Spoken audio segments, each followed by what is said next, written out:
So, you and I just finished the movies database portion here. We looked at the exercises, we looked at the answers, we looked at pgadmin, all good things. We are now going to get into query performance, which honestly, is one of my favorite parts of this because, it's cool to see something that goes really slow and then to do something and then watch it go really fast. That's a really rewarding cycle for me. And so I am by no means a query performance expert, but I am going to show you the very low-hanging fruit of how to speed up a query. You've already seen me use a couple of times say explain, analyze on some of these. So I'm going to say Docker PS, you can see here, I would like to connect to this one, which it is calling Docker apps DB1. So if you're going to continue using pgadmin, just make sure you're using the correct name to connect to your database.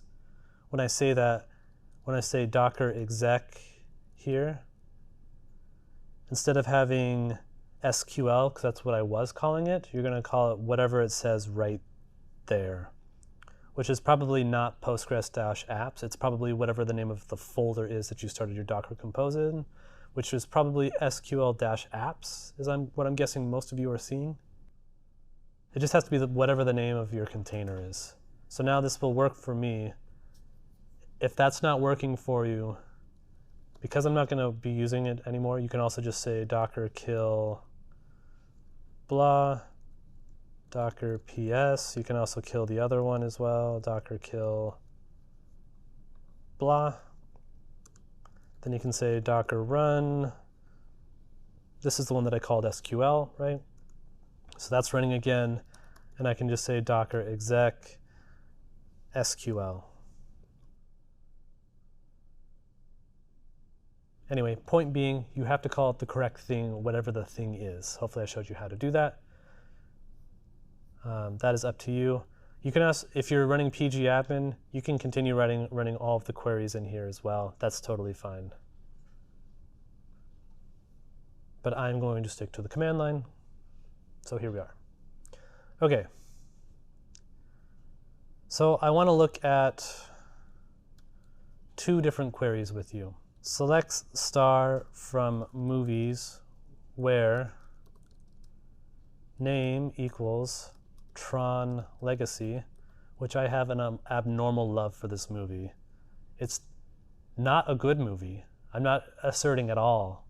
The story is awful.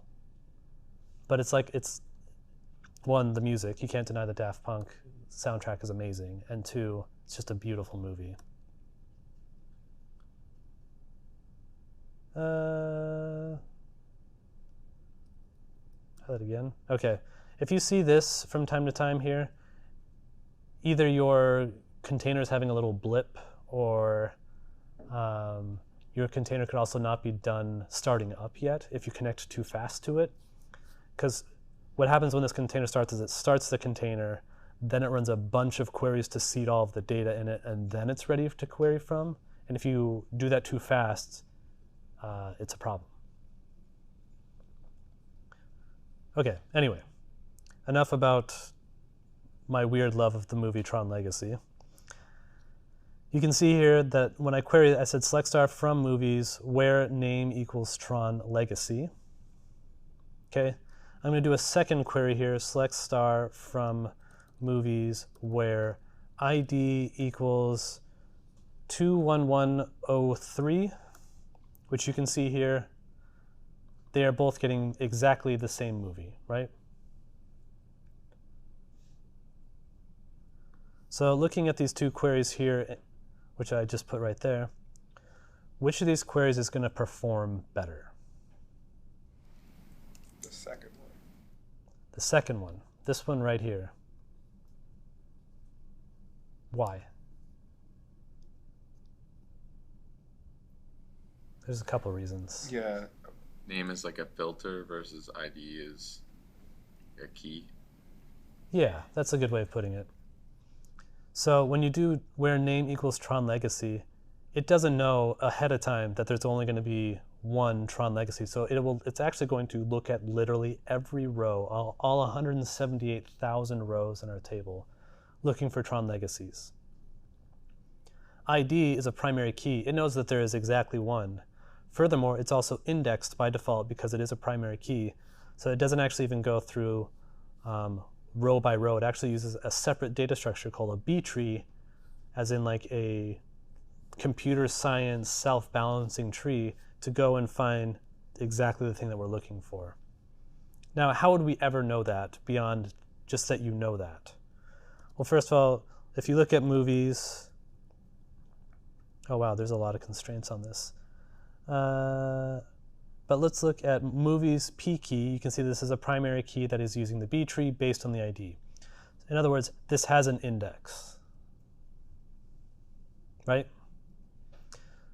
So if I say explain select star from, actually I can just add it on the front of anything. If I say explain on this,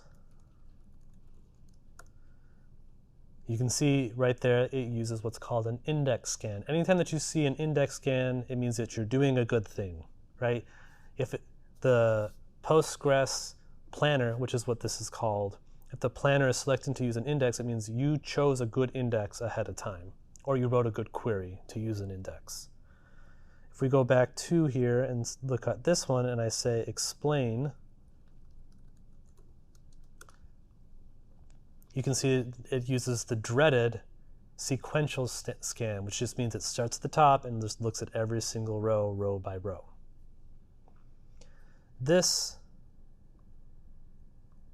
you can see here, based on the cost, is wildly different than the other one.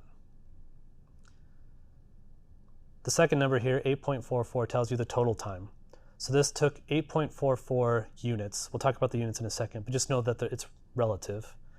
This took 8.44 units to find this movie, the Tron movie. This one took over 5,000 units to find. This is many like magnitudes better because it was able to use an index.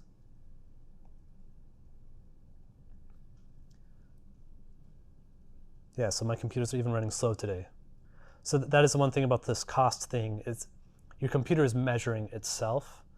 So I actually measured this a couple of days ago and I got better performance a couple of days ago. So my computer is just running slower today. So it's not an exact science, it's just your computer measuring itself. So I'm going to get different numbers than you, I'm sure. I'm sure you're probably not seeing 5,006, you're probably seeing something else, right? Okay, so explain is the abbreviated output. If you want the expanded output, you put analyze. Explain, analyze. And you get a little bit more on here. It'll give you actual times.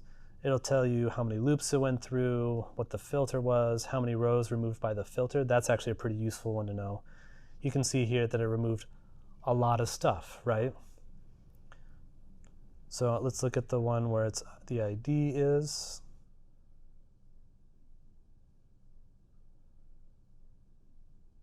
Okay, this one uses an index scan.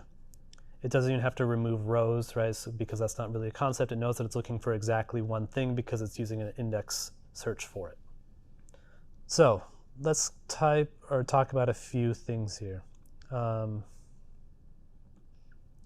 talk about the cost. So the cost here, and I'm borrowing this from another blog post. I left a link to it if you want to read it. Its cost units are anchored by default to a single sequential page read costing 1.0 units. So one page read it considers to be a thing, right? It anchors it to that cost because that's going to differ between platforms, right? This might run, my computer's running ARM, right? Yours is running x86, right? That might run faster on different computing architectures or faster in Windows, or faster on Linux. So it's done so that you can compare apples to apples on one computer. We shouldn't be comparing from my computer to your computer because it's going to be different. So it's a relative unit, and it's meant to just so you can say this one runs faster than this one on this computer. That's really all of the point of the cost. The second number is the total cost that it went from I clicked enter to this ran to completion. The first number is the setup. So you'll notice on the sequential scan, it has a setup cost of 0. That makes sense because it doesn't set anything up, it just starts going. It picks the first row and it just goes, right? This does because using the correct index involves accessing the tree and then going through the tree and finding the thing. That's not free. This is where it gets really confusing for people that are using indexes. Let's talk about like what an index is before I get much more into it. You can tell Postgres in advance, I'm going to query using this kind of shape, this kind of pattern in advance. What Postgres then goes and does is it takes all these things, it assembles a separate data structure that is optimized for searching. So if I say I'm going to be searching a lot by name, if that was something that was really important to me in my application, I can say, hey, Postgres, go create an index on name, and the next time I try and do a search like this, it'll use the index instead of using the just sequential scan. And I can speed up this query by quite a lot, which is pretty cool, right? That's the entire idea of an index. And it uses what's called B-trees, which is a type of self-balancing tree. Just to give you a little preview of what that actually means, in my other course, The Complete Intro to Computer Science, which again is on Front-End Masters, I actually teach you how to write one of these.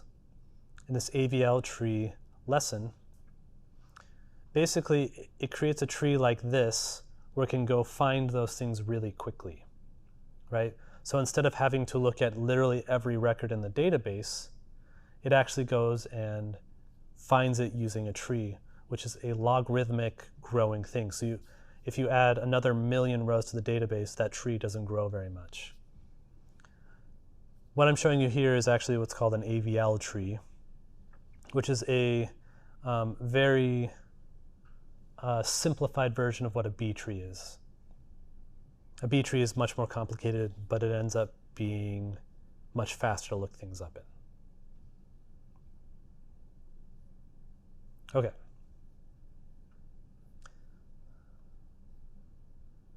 So that's what an index is. There are other types of indexes besides B trees, and we will look at those here in just a moment.